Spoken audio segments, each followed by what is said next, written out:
The boy's face was the first thing that hit Lillian Karee like a slap. Same eyes, same small scar on the left eyebrow, same way the upper lip curved when he tried not to smile. For a second, the big living room in James's mother's house stopped making sense. The ceiling fan kept spinning, the TV kept talking, people kept laughing in the kitchen, but Lillian heard none of it. All she could hear was her own heartbeat. Fast, loud, angry. Because the boy standing near the doorway looked exactly like the man she buried. The man everyone swore was dead. The man Lillian had been mourning for years. The man she had been honoring every month with money, prayers, and tears. She forced a smile so nobody would notice anything was wrong. Her hands stayed calm on the small gift bag she brought. New clothes for James's younger cousins and a box of groceries for his mother, Mama Karee. The boy stared at her with curious eyes. Then he spoke, simple and innocent. "Auntie, are you the one that sends Grandma money every month?" Lillian's throat turned dry. "Yes," she said softly. "That's me." The boy nodded like it was normal, like this was not a bomb. "My daddy said you're very kind," he added. Lillian almost dropped the gift bag. "My who?" she asked, still smiling, still acting, still pretending she was fine. The boy pointed toward the back of the house, toward the hallway that led to the inner rooms. "My daddy," he repeated, "James." The name James should have sounded like a memory. Instead, it sounded like a door opening. Lillian's mind rushed back to the graveside, wet soil, sad hymns, black clothes, and Mama Karee screaming, "My son, my son." She remembered collapsing into her driver's arms because her knees stopped working. She remembered the promise she made, shaking and crying, right beside the coffin. "I will take care of your family. I will take care of your foundation. I will not abandon your name." That promise had controlled her life. Every month, no matter what happened, Lillian sent money, not small money. The amount James asked for before he died, $800 every month to his mother, more money to his siblings, more money to the charity foundation that carried his name, more money to projects in villages, to school fees, to hospital bills, to food supplies. People called her the devoted widow. People praised her online. Some people even said she was too good for this world. But right now, in James's mother's living room, Lillian felt like the world was laughing at her. She kept her voice steady. "What did you say your daddy's name is again?" The boy blinked. "James Karee." A cold wave moved through Lillian's chest. She bent a little, bringing her face closer to the boy's, like she was just being friendly, like she was not falling apart inside. "Oh," she said sweetly, "where is your daddy now?" The boy smiled like he was proud to know something. "He's not here," he said. "He traveled." Lillian's heart stuttered. Traveled. Not was. Not used to be. Not my daddy died. Just traveled. Lillian nodded slowly. "Traveled where?" The boy leaned closer and lowered his voice as if he was telling a fun secret. "He's in Accra." "Accra. Ghana." Lillian's fingers tightened around the gift bag. She tried to breathe, but the air felt thick. She looked up and saw Mama Karee walking into the living room, smiling wide, rubbing her palms together like someone expecting good news. "My daughter," Mama Karee shouted happily. "Lillian, you're finally here. Welcome." Lillian stood up straight, forced her smile wider, and stepped forward as if nothing was wrong. "Mama," she said, giving a respectful hug. "It's good to see you." Mama Karee held her hands and looked her up and down, her eyes shining. "You're looking fresh," she said. "God has really been with you." Lillian nodded, still smiling. Inside, her mind was screaming. Mama Karee didn't even glance at the boy like he was a problem. Instead, she called out, "Kelechi, come and greet Auntie Lillian well." So the boy's name was Kelechi.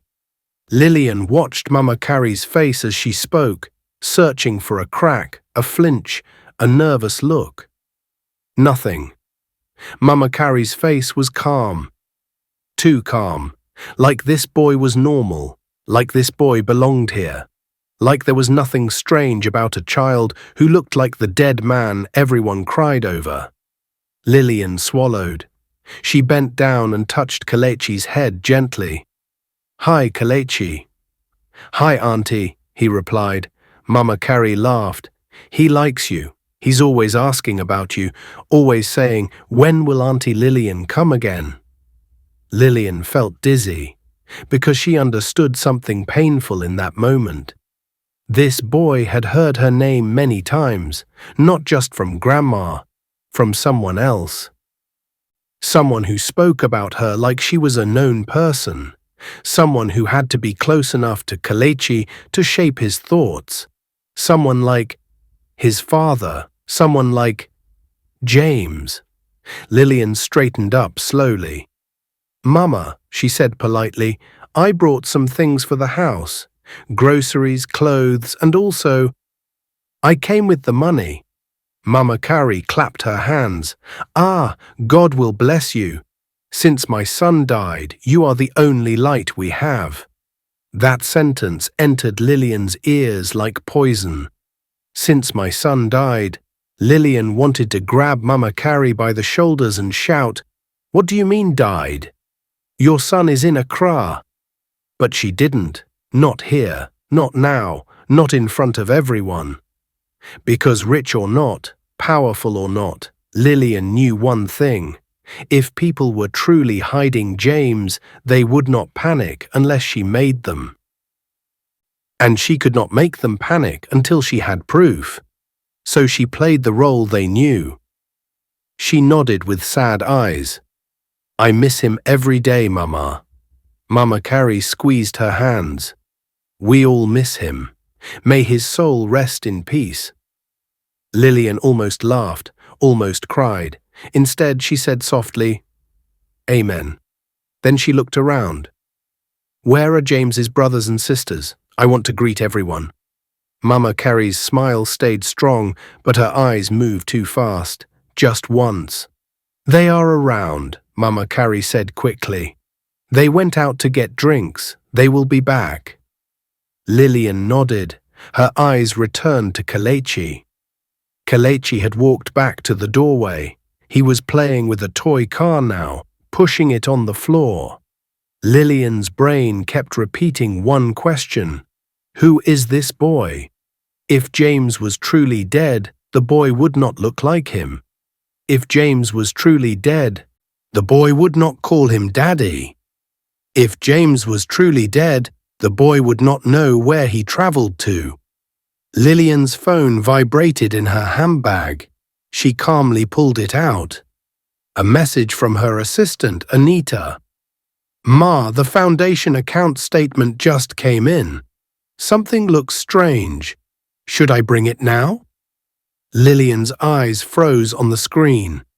Something looks strange. Her heartbeat grew louder again. She typed back, very carefully.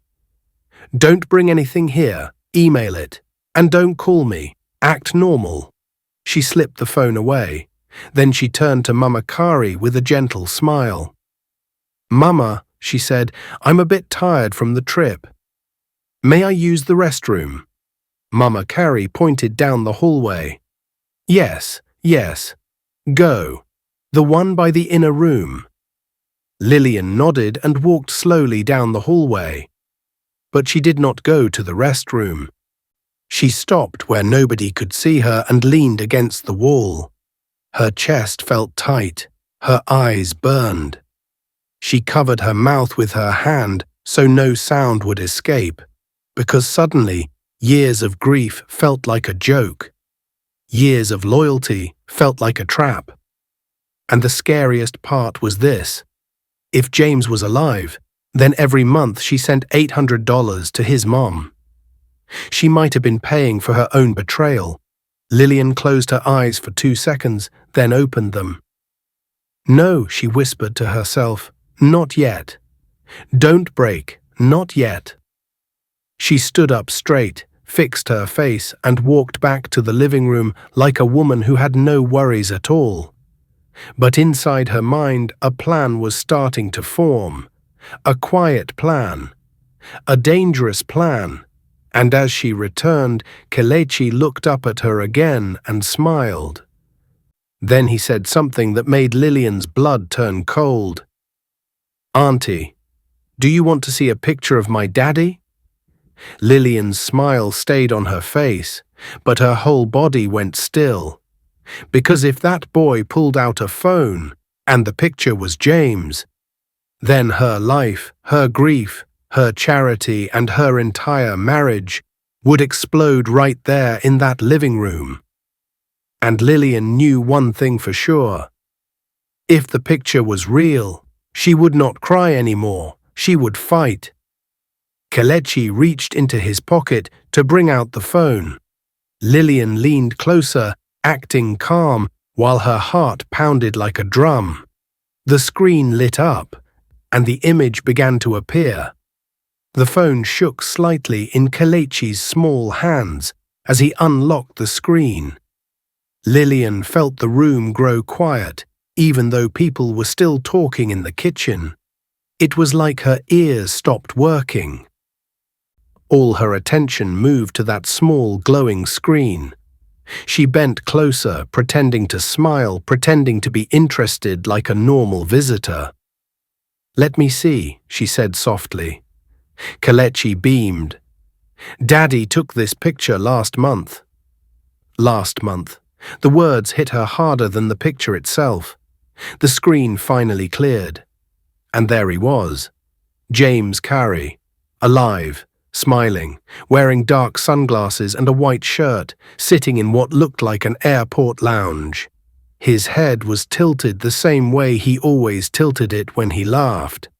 Even the tiny dimple on his cheek was there. Lillian's chest tightened so hard it hurt. This was not an old picture. This was not a memory. This was not a ghost. This was a living man. Her husband. The man whose grave she cried beside. The man whose name she defended when people said she should move on. The man whose death built a charity empire under her money. She felt her knees weaken, but she did not fall. She did not scream. She did not cry. Instead, she smiled wider. Oh, she said calmly, your daddy looks handsome. Kelechi laughed. Yes, Grandma says I look like him too. Lillian nodded. You do. She gently pushed the phone back toward him. Keep it safe. Kelechi ran off happily to show the picture to someone else in the house. Lillian stood still. Her world did not crash loudly. It cracked quietly. Mama Karee walked back into the living room, wiping her hands with a small towel. Have you eaten? I told them to prepare rice. I will eat later, Lillian said politely. I just need a little fresh air. She did not wait for permission. She walked outside into the compound, where the sun was bright and the air was hot. She took one deep breath, then another. Her hands shook slightly as she reached for her phone again. She opened the email Anita had sent. The first page showed numbers. Big numbers. Amounts sent monthly, amounts withdrawn monthly.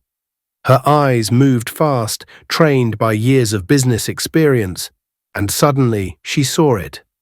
Small transfers, hidden transfers. Money moving from the charity account to a private account she did not recognize. The account name stopped her heart. J. Karee consults James Karee. Alive enough to own an account. Alive enough to spend her money. Alive enough to laugh somewhere else while she played widow. Lillian's jaw tightened. This was no mistake. This was no accident. This was a plan. She locked her phone and slipped it back into her bag. Then she smiled and walked back inside. The house smelled like food and laughter. James's siblings were now around.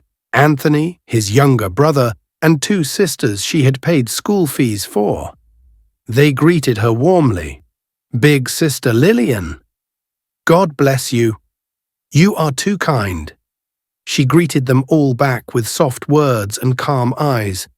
Inside, she was counting lies, counting years, counting how long they had all known. At dinner, Mama Karee raised her spoon and said, "Let us pray." They prayed for James's soul. Lillian bowed her head, but she did not say amen. After dinner, as people settled down, Lillian leaned closer to Mama Karee. "Mama," she said gently, "I want to help more." Mama Karee's eyes lit up. "Help more?" "Yes," Lillian said, "I want to expand the foundation, maybe open another branch outside Nigeria." Mama Karee nodded quickly. "That is good. That is very good." Anthony leaned forward. "Where?" "Ghana," Lillian said casually. The spoon in Anthony's hand froze for half a second. Mama Karee cleared her throat. "Ghana is far," Lillian smiled. "True, but charity knows no borders." She watched their faces carefully. The sisters exchanged quick glances. Anthony avoided her eyes. Mama Karee forced a laugh. "We will discuss it later." "Of course," Lillian said calmly. Later that night in the guest room, Lillian sat alone on the bed. She removed her jewelry slowly.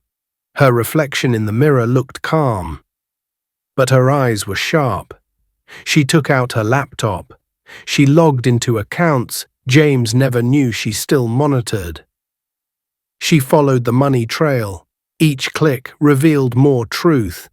Plane tickets, hotel payments, monthly cash withdrawals in Ghana. The same dates she sent $800 to Mama Karee, every single month. Her fingers stopped moving. She leaned back. The room felt heavy. James did not just fake his death. He built a life on top of her grief. He married her for her money. He used her kindness. He used her promise. And his family helped him, all of them. Lillian closed the laptop. She did not cry. She did not shout. She picked up her phone and typed a message to her lawyer. "I need you quietly. No police yet. I want everything documented." She sent another message to Anita. "Freeze nothing. Watch everything. Don't alert anyone." Then she lay back on the bed and stared at the ceiling. Memories flooded her mind. James asking her to promise. James holding her hands. James saying, "If anything happens to me, don't abandon my family." She had believed him. Tomorrow she would leave. But not before planting seeds. The next morning, Lillian woke early and dressed beautifully. She came out with confidence. Mama Karee smiled. "You look strong, my daughter." "I feel strong," Lillian replied. She hugged everyone goodbye. She bent down to Kelechi. "Study hard, okay?" Kelechi nodded. "When Daddy comes back, I will tell him you came." Lillian's heart thumped. She kissed his forehead. "Yes. Tell him." She entered her car. As the gate closed behind her, she allowed herself one long breath. The driver asked, "Madam, airport?" "Yes," she said, "but first the office." Her phone buzzed. A new email from an unknown address. One line of text. "Stop digging. Dead people should stay dead." Lillian stared at the message. Then she smiled slowly. Because now she knew. James was watching, and the game had officially begun. Lillian's phone rang immediately after the warning message. The caller ID showed a number from Ghana. She hesitated, then answered. A familiar voice spoke softly on the other end. "Lillian, we need to talk." "Lillian, we need to talk." The voice on the phone was calm. Too calm. For a moment, Lillian forgot how to breathe. Her driver slowed the car as they approached traffic, but Lillian barely noticed. Her hand tightened around the phone. The city noise faded. All she could hear was that voice, the voice she buried, the voice she mourned, the voice that once whispered promises into her ear at night. "James," she said quietly. There was a pause on the line, just 1 second. Then he laughed. A soft laugh, familiar, careless. "You sound like you've seen a ghost," he said. Lillian closed her eyes. "No," she replied slowly. "Ghosts don't steal money." Silence. The laugh disappeared. "So," James said, his tone changing, "you know." "I know everything," Lillian said. "You're alive. You're in Ghana. You've been using my money, and your family helped you." James sighed, like a tired man, not like a criminal caught. "Lillian," he said, "let's not make this bigger than it needs to be." Her lips curved into a cold smile. "You faked your death." "I protected myself," he replied quickly. "You are rich, powerful. I needed freedom." "Freedom," Lillian repeated. "So you married me for money, pretended to die, and left me to cry for years." "Lower your voice," James snapped. "Someone might hear."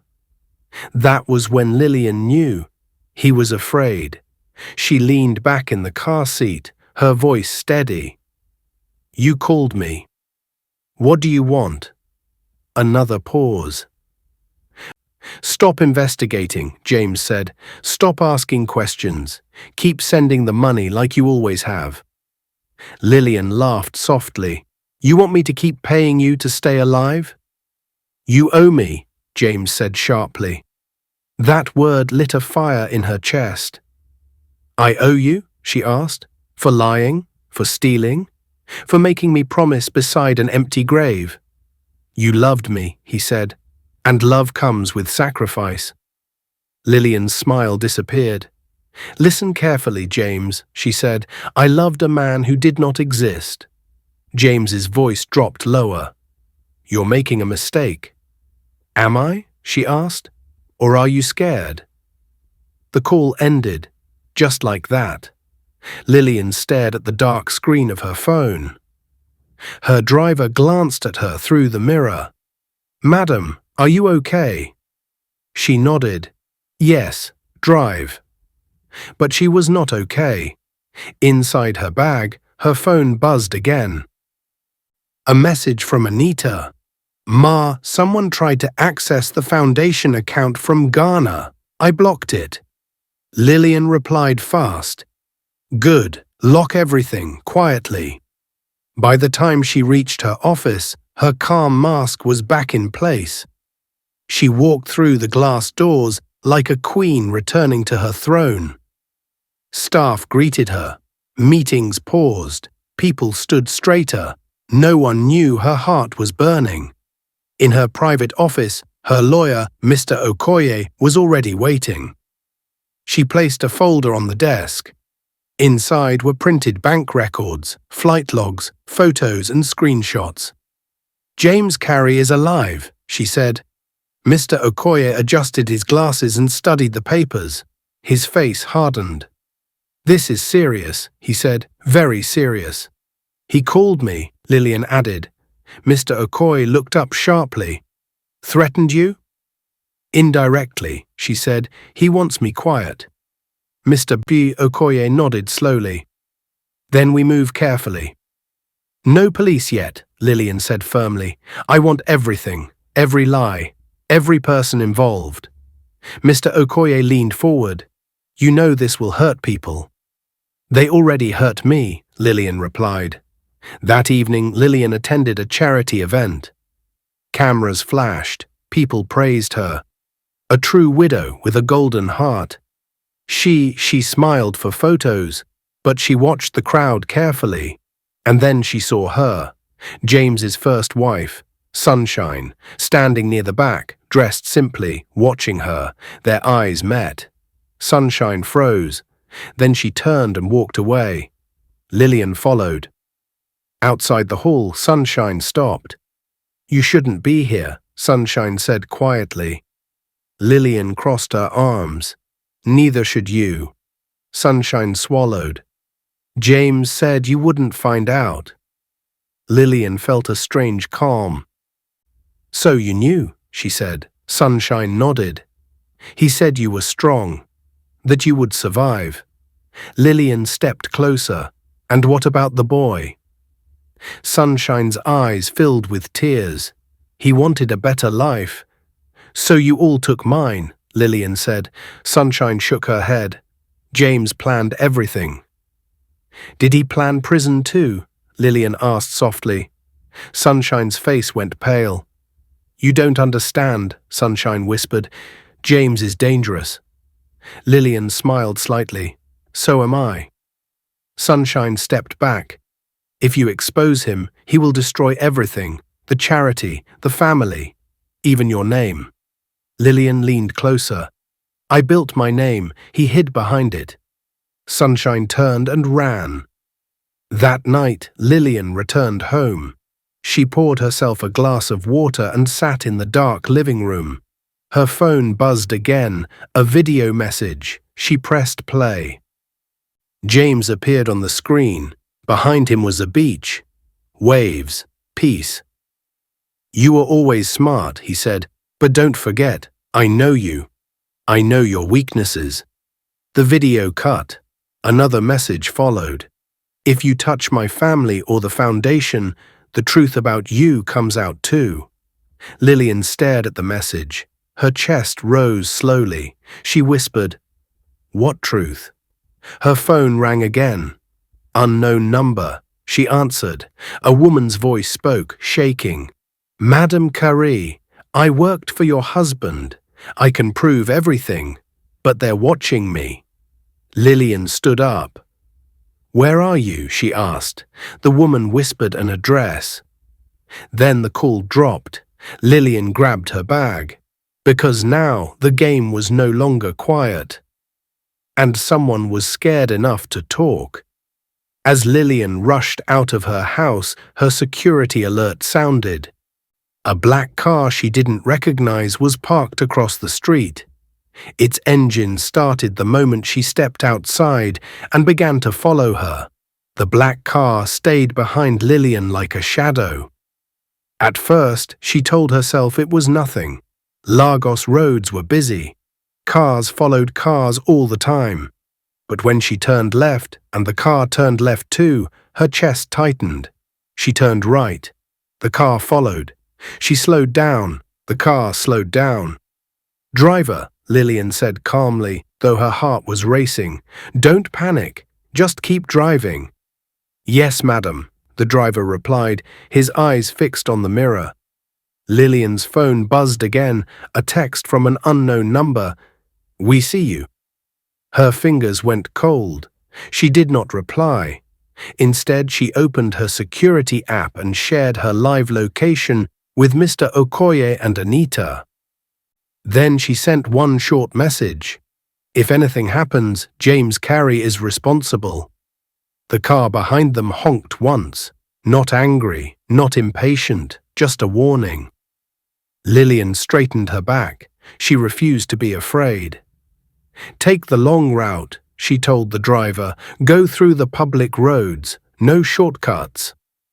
They drove past shops, bus stops, and people selling fruits by the roadside. The black car stayed close, but it did not try to stop them. After 10 long minutes, the car finally turned off into another street.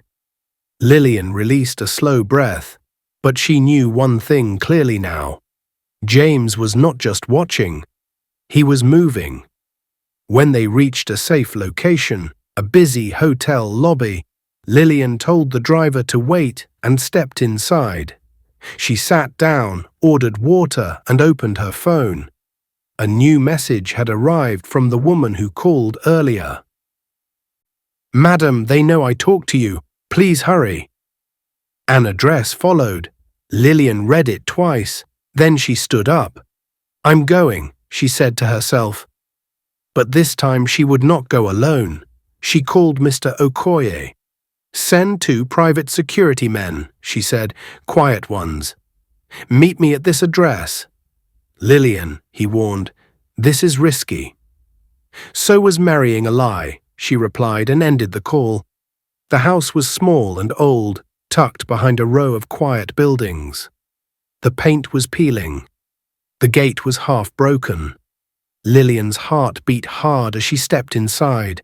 A thin woman opened the door. Her eyes were wide. Her hands shook. "Madam Karee?" she whispered. "Yes," Lillian said. "You're safe. Talk to me." The woman locked the door quickly. "My name is Blessing," she said. "I worked as an assistant in the foundation. I handled transfers." Lillian nodded. "Tell me everything." Blessing swallowed. "Mr. James is alive. He calls often. He gives instructions. His mother and brother collect money and send it to him." Lillian felt no surprise now, only anger. "Do you have proof?" she asked.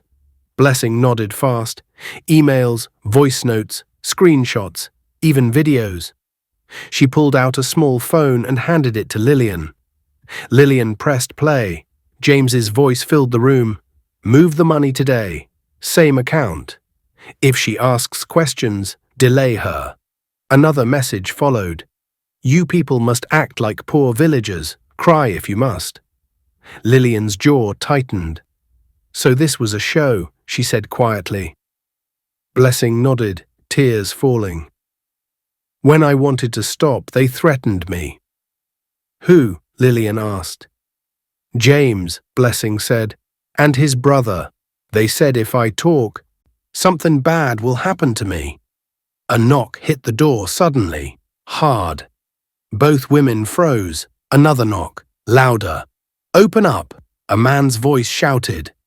Blessing's face turned pale. "They found me." Lillian stepped forward. "Go to the back room. Lock yourself in." "But now," Lillian said firmly. Blessing ran. The knocking grew louder. Lillian took a deep breath and opened the door. James's brother, Anthony, stood there with 2 men. His smile was fake. "Big sister," he said sweetly, "we were worried about you." Lillian crossed her arms. "Worried enough to follow me." Anthony laughed. "You're imagining things." Lillian stepped aside slightly so they could see the room behind her. "Blessing worked for the foundation," she said. "She told me some interesting stories." Anthony's smile slipped for half a second. "Careful," he said. "You're stepping into family matters." Lillian's voice was calm. "Family doesn't steal from family." Anthony's eyes hardened. "You don't know James like you think you do." Lillian stepped closer. "Neither did you think you knew me." Before Anthony could reply, sirens sounded in the distance, not police sirens, private security. Anthony's eyes widened. "Let's go," he hissed to the men beside him. They turned and rushed away. Lillian closed the door slowly. Her knees felt weak, but she stayed standing. Moments later, 2 security men entered. "You're safe, madam," one said. Lillian nodded. Blessing came out of the room, shaking. "They left?" she asked. "Yes," Lillian said, "but this is just the beginning."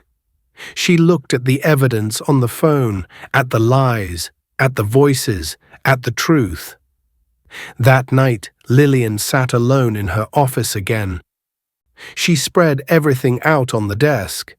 Names, dates, transfers, flights, fake death papers. It was all there now. James had not just tricked her, he had built a whole life on her pain. Her phone buzzed. A new message from James. You think you're winning. You're not. She stared at the screen. Then another message followed. Tomorrow, I end this, one way or another. Lillian did not reply. Instead, she stood up, straightened her jacket, and made one final call. Prepare everything, she said calmly. Tomorrow, we expose the truth. She looked out the window at the city lights. James wanted a war. And Lillian was ready. As Lillian turned off the lights in her office, her phone rang one last time. The caller ID showed a name she never expected to see again. James Karee, she answered, and he said softly, Meet me tomorrow, alone, or the boy pays for it. Lillian did not sleep that night. James's last words kept repeating in her head. Meet me tomorrow, alone, or the boy pays for it. The boy, Kelechi, an innocent child trapped inside a lie built by adults. Lillian sat on the edge of her bed as the sun slowly rose over Lagos. Her face was calm, but her heart was heavy. She knew one thing clearly now. James was no longer hiding. He was desperate, and desperate people made mistakes. She stood up, took a deep breath, and began to prepare. But she did not prepare to meet James alone. She prepared to end everything. By 8 a.m., Lillian was already in her office. Mr. Okoye, Anita, and two senior investigators were waiting. She placed her phone on the table. He threatened a child, she said quietly. That is where this ends. Mr. Okoye nodded. Then we move fully. For the first time, Lillian said the words she had been holding back. Call the authorities. Everything moved fast after that. The evidence was airtight. Bank transfers traced directly to James' fake death certificates. Recorded calls, emails, and voice notes, testimony from Blessing flight records showing James traveling freely for years. By noon, international warrants were issued. James Karee was no longer a ghost. He was a criminal. James believed Lillian would come to Ghana quietly, scared, alone. Instead, she stayed in Nigeria, calm, steady, protected. At exactly 2 p.m., her phone rang. James, she answered. Where are you? He demanded. I told you to come alone. Lillian's voice was steady. You don't control me anymore. James laughed nervously. You think you've won? No, Lillian replied. I know I have. There was a sudden noise on James's end of the call, shouting, confusion, heavy footsteps. Then his voice changed. What is going on? He yelled. Lillian said nothing. She simply listened. Then another voice came through the phone, firm and official. James Karee, you are under arrest for fraud, identity manipulation, financial crimes, and conspiracy. The line went dead. Lillian closed her eyes, not in pain, in relief. James was arrested that same day in Accra. His brother Anthony was arrested in Lagos.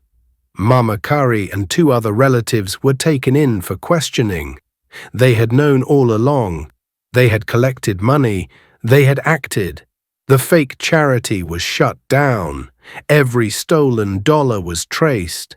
Every lie was exposed. The story exploded across the media. Billionaire widow discovers husband is alive after years of fraud. People were shocked. Some were angry. Many were ashamed for doubting her kindness. Lillian did not give interviews. She did not shout. She let the truth speak.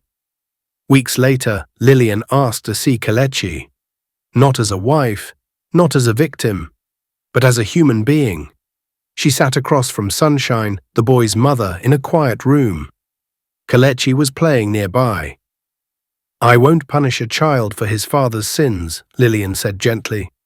Sunshine cried, I'm sorry. I was weak. Lillian nodded. I was kind, and kindness should not be punished. She arranged for Kelechi's education, not with guilt, not with fear, but with clear boundaries. James would no longer benefit from anything connected to her, ever. One evening, months later, Lillian stood alone in her living room. No cameras. No praise, no lies. She looked at a framed photo on the shelf, herself, smiling, strong. She picked it up and turned it face down. That chapter of her life was over. She had loved honestly. She had trusted deeply. She had been betrayed completely. But she had also risen, stronger, wiser, free. Lillian Karee did not lose her dignity. She reclaimed it.